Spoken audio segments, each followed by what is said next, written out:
چند مسائل سحر اور افطار کے تعلق سے کہ سحر اور افطار کے تعلق سے کیا باتیں ہمیں معلوم ہونا ضروری ہے کہ ہم پریشان نہ ہوں سحری اور افطار کے معاملے میں۔ تو سب سے پہلی چیز تو یاد رکھیے، سحر کا وقت فجر سے پہلے ہوتا ہے، کیوں تو سحر کا وقت جو ہی ختم ہوتا ہے فجر کے وقت وہاں سے شروع ہو جاتا ہے، اور یہ ضروری ہے کہ ہم سحر جو ہے اس کے وقت میں کریں، ٹھیک ہے۔ تو سحر کا وقت فجر سے پہلے تک ہوتا ہے۔ اب یہ کب تک رہتا ہے تو اس کا پیمانہ بہت مشکل ہے۔ مختلف مقامات پر لوگوں نے ٹائم ٹیبل بنائے ہیں، چارٹس بنائے ہیں، نظام الاوقات بنائے ہیں، آپ اس کو فالو کیجیے، وہ زیادہ بہتر ہے۔ ہر زمین زمانے کے علاقے سے سورج غروب اور نکلنے کا معاملہ الگ ہوتا ہے، لہٰذا فجر کا وقت بھی ہر جگہ الگ ہوتا ہے۔ جہاں میرے ہندوستان کے اندر اگر فجر کا وقت جو ہے 4 پونے 5 بجے اگر شروع ہوتا ہے تو وہیں سعودی عرب کے لیے ممکن نہیں ہو سکتا، وہاں 3:30 بجے شروع ہوتا ہوں گا یا ختم ہو جاتا ہوں گا، ٹھیک۔ تو ہر جگہ جو ہے پیمانے الگ ہوتے ہیں، تو لہٰذا آپ کو زمین زمانے کے اعتبار سے یہ کام کرنا ہوگا۔ اور کچھ جگہ جو ہے یہ اور بھی تبدیل ہو جاتے ہیں، بہت جیسا جلدی ہوتا ہے، جیسے کہ کچھ جگہ فجر ہوں گی 2:30 بجے رات میں، ٹھیک۔ ایسے بھی علاقے ہیں کہ جہاں 2:30 بجے فجر ہوتی ہے اور 12 بجے عشاء ہوتی ہے رات کے۔ اول وقت عشاء کا 12 بجے ہوتا ہے، لیکن 3 گھنٹے کا ہی دن ہوتا ہے، صرف رات ہوتی ہے، صرف پھر دن نکل جاتا ہے، ٹھیک۔ تو بہت سے ایسے علاقے ہیں دنیا کے، تو اس معاملے میں آپ کو اعتبار کرنا پڑے گا اس علاقے کا، وہ علاقے میں ٹائم ٹیبل ہوتا ہے، اس کے مطابق آپ عمل کیجیے، ٹھیک۔ تو فجر سے پہلے ہم کو جو ہے یہ سحر جو ہے کرنا ہے، ٹھیک۔ سحر کرنا یہ بہت اچھا عمل ہے،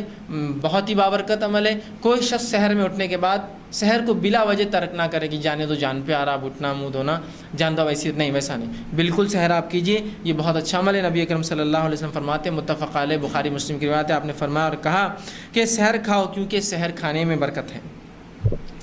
سحر کھانا چاہیے، اس میں بڑی برکت ہے، یہ بہت اچھا عمل ہے، یہ سنت ہے، یہ مستحب ہے، ریکمینڈڈ ہے، رسول اللہ نے حکم دیا اس کا کہ سحر کھایا کرو، اس میں برکت ہے۔ تو لہٰذا کوئی بھی شخص فجر میں، معاف کرنا، سحر میں اٹھنے کے بعد، فجر سے پہلے اٹھنے کے بعد رمضان کے مہینے میں روزہ اگر رکھ رہا ہے تو بغیر سحر کے روزہ نہ رکھے۔ لیکن یہ مسئلہ بھی جاننا آپ اور ہمارے لیے ضروری ہے کہ سحر کا کرنا فرض نہیں ہے، واجب نہیں ہے۔ یہ میں کیوں کہہ رہا ہوں، بہت سے لوگوں کے اگر سحر نہ ہو تو روزہ بھی نہیں رکھتے، آج سحر نہیں ہوئی تو روزہ کہاں سے؟ تو سحر نہ فرض روزے کے لیے فرض ہے، نہ نفل روزے کے لیے فرض ہے، یہ سنت اور مستحب ہے، صرف بہت اچھا عمل ہے، بہت بابرکت عمل ہے، انتہائی ضروری ہے، سب کچھ ہے، لیکن فرض نہیں ہے۔ ورنہ بہت سے لوگ بولتے دیکھو یہ تو سحر کے منکر ہے، سحر کا نہیں بولتے۔ میں کہہ رہا ہوں کہ سحر بہت ضروری ہے، اچھا عمل ہے، مستحب ہے، کرنا چاہیے، سنت ہے، لیکن میرے بھائیوں فرض نہیں ہے۔ چھوٹ جائے تو روزہ درست ہے، ورنہ ایک فریضہ چھوڑ دیتے ہیں لوگ یہ علم نہیں ہونے کی وجہ سے، ارے یار سحر نہیں ہوئی تو آج کا روزہ نہیں رکھا۔ اور کچھ لوگوں کو یہ غلط فہمی ہوتی ہے کہ جب بھی نیند میں سے اٹھو سحر کر سکتے ہو، روزہ رکھ سکتے ہو، تو لہٰذا اگر فجر کی بعد بھی اٹھتے ہیں تو 2 نوالے کھا کے پانی پی کے بولتے اب روزہ شروع ہو گیا، صرف ایک مسئلے کے لا علمی سے کہ سحر کرنا فرض ہے نہیں ہے، تو اب 2 لوگ تفریق ہو گئے، ایک تو روزہ ہی نہیں رکھ رہے اور دوسرے رکھتے ہیں تو کیا کرتے ہیں۔ ایک صاحب نے مجھ سے سوال کیا وہ کہ آج کا روزہ تھوڑا میرا کمزور ہے، تو میں نے کہا روزہ کیسے کمزور ہو گیا آپ کا، جبکہ 9 بج رہے ابھی تو دن کے، اور کمزور کہاں سے ہو گیا، کیا کر لیا ایسا عمل جو کمزور ہو گیا، یا تو ٹوٹ جائیں گا، کمزور کیسا ہوں گا؟ تو کہا وہ آج 7 بجے سحر کیا میں نے، جبکہ 7 بجے تو بالکل سورج نکل ہی جاتا کسی بھی حال میں۔ تو میں نے کہا 7 بجے آپ نے سحر کیوں کی اور کمزور روزہ، اور آپ کی سحر ہوئی، آپ کو کیسا یقین ہے؟ تو دیکھیے اب روزے کے لیے سحر تو ضروری تھی، اور سحر تو جب نیند اٹھے تب ہوتی ہے، بولے تو میں 7 بجے نیند کھلی میری، آج فجر بھی نہیں ہوئی تو میں نے سحر کر کے روزہ رکھ لیا۔ آج کا روزہ آپ کا کمزور نہیں ہے، آپ کا آج روزہ ہی نہیں ہے۔ لا علمی دیکھیے انسانوں کیسا کرتی ہے، اور پتہ نہیں زندگی میں ایسے کتنے روزے انہوں نے رکھے تھے جس میں لیٹ اٹھے اور آرام سے سحر کر کے روزہ رکھا انہوں نے، چونکہ ان کے نزدیک سحر فرض تھی، اور یہ مسئلہ نہیں پتا کہ سحر فجر سے پہلے ہوتی ہے، ان کو لگا جب نیند جاگے سحر کرو اور روزہ رکھ لو۔ اور کتنے لوگ ایسے روزے رکھتے بھی، یاد رکھیے، اللہ حفاظت کرے ہماری۔ فرض اعمال میں یہ کوتاہی اللہ برداشت کرے گا، یہ لا علمی برداشت کے باہر ہے۔ کیوں کہ اللہ رب العزت نے جب کسی عبادت کو فرض کیا تو اس عبادت کو تکمیل تک پہنچانے والے عمل کا جاننا بھی فرض ہے۔ تو نماز فرض ہے تو نماز کے مسائل جاننا بھی فرض ہے، روزہ فرض ہے تو روزے کے مسائل جاننا بھی مجھ پر اتنا ہی فرض ہے جتنا روزہ رکھنا اور عبادت اللہ نے فرض کی اتنا ہی فرض ہے۔ تو اگر کوئی کہے مجھے روزہ رکھنا معلوم صرف فرض ہے، یہ مسائل کا تو مجھے نہیں معلوم تھا، تو وہ بھی جو ہے نقصان میں ہے، کہ تو اللہ معاف نہیں کرنے والا، وہ روزے گئے ان کی، نہیں، اللہ معاف نہیں کرتا، اس لیے کہ جب فرض قرار دیا تو فرض کو تو جاننا چاہیے نا۔ اگر میں آپ کو یہ کہوں کہ یہ موبائل یا یہ مشین ضروری ہے، اگر آپ کو نوکری کرنا ہے میرے پاس تو سیکھ کے آئیے، تو کتنا آدمی کرتا ہے، سب سے بالکل کن ذہن آدمی بھی جا کمپیوٹر سیکھ کے آتا ہے، اس لیے کہ اس کے بغیر جاب نہیں ملتی۔ کیسے سیکھتے اس کے مسائل، کب بند ہوتا، کب کھلتا، کیسے؟ تو کیوں اللہ کے دین میں اتنا بھی وقت نہ ملا کہ روزے، نماز، زکوٰۃ، حج جو فرائض تھے اس کی ہم احکامات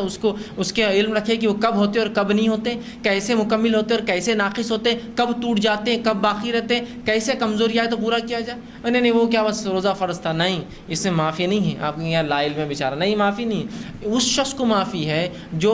ثابت کرے اپنے رب کو، مجھے اور آپ کو نہیں، جو عقل سے کمزور تھا۔ اللہ یہ مسائل میرے کو نہیں سمجھتے تو میں نے بڑی کوشش کیا، تو وہ تو اس کے رب کا اور اس کا معاملہ، اللہ اس کا آئی کیو ٹیسٹ لیں گا، اس کا جانچ کریں گا، اور واقعی میں وہ کمزور تھا تو اس کا رب اس کو معاف نہیں، تجھے تو علم ہی نہیں تھا، تو بہت جس کو تھا معصوم تھا، پاگل تھا، مجذوب تھا، جانتے تجھے مسئلہ۔ لیکن ہم سب عقل رکھ کر صرف دین اور شریعت کا علم نہیں حاصل کرتے، باقی پوری عقل ہے۔ تجارت کی بات کیجیے تو پوری تجارت کے اس کو معلوم کہاں لوپ ہولز ہوتے ہیں، کہاں کیسا ہوتا ہے، کہاں یہ ہوتا ہے، کام ہوتا ہے، حتیٰ کہ جتنی چھوٹی تجارت اتنا زیادہ کمپلیکیٹڈ نالج لوگ رکھتے ہیں، معلوم آپ کو؟ آپ کہیں ایسا کیسے چھوٹی تجارت کمپلیکیٹڈ نالج؟ مثال کے طور پر کوئی انسان تجارت کر رہا ہے، بزنس ہے، اور کبھی تعلیم حاصل نہیں کیا،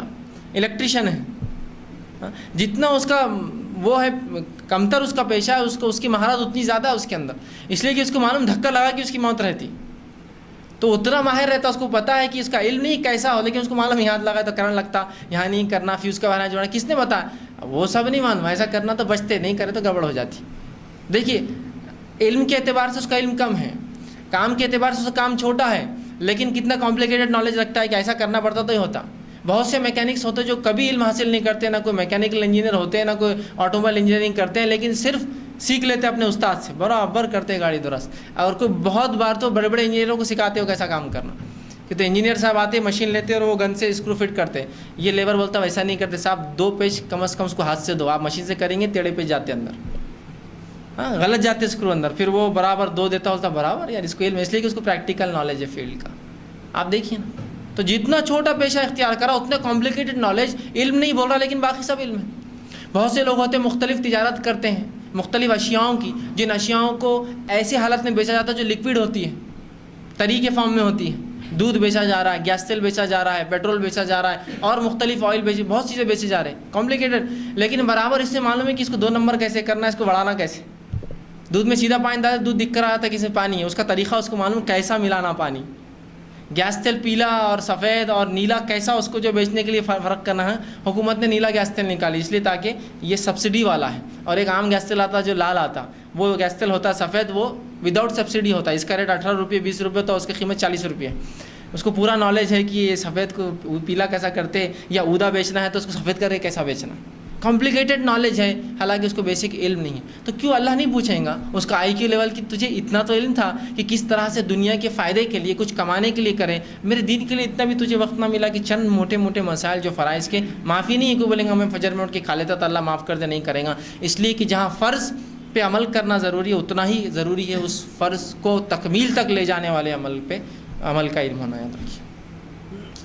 ٹھیک ہے۔ تو سحر مستحب اور سنت ہے، فرض نہیں، لیکن میں یہ دعوت نہیں دے رہا ہوں کہ آپ سحر چھوڑیں، بالکل کیجئے، لیکن چھوٹ جائے تو روزہ رکھ لیجئے، کوئی مسئلہ نہیں۔ اب آپ کہیں گے میں تو سحر میں اٹھا ہی نہیں، پھر میرا کیا؟ تو آپ سوئے تو نیت کی تھی نا سحر میں اٹھنے، کیوں نیت کی تھی کہ روزہ رکھوں؟ تو نیت ہو گئی، آپ کا روزہ درست ہے۔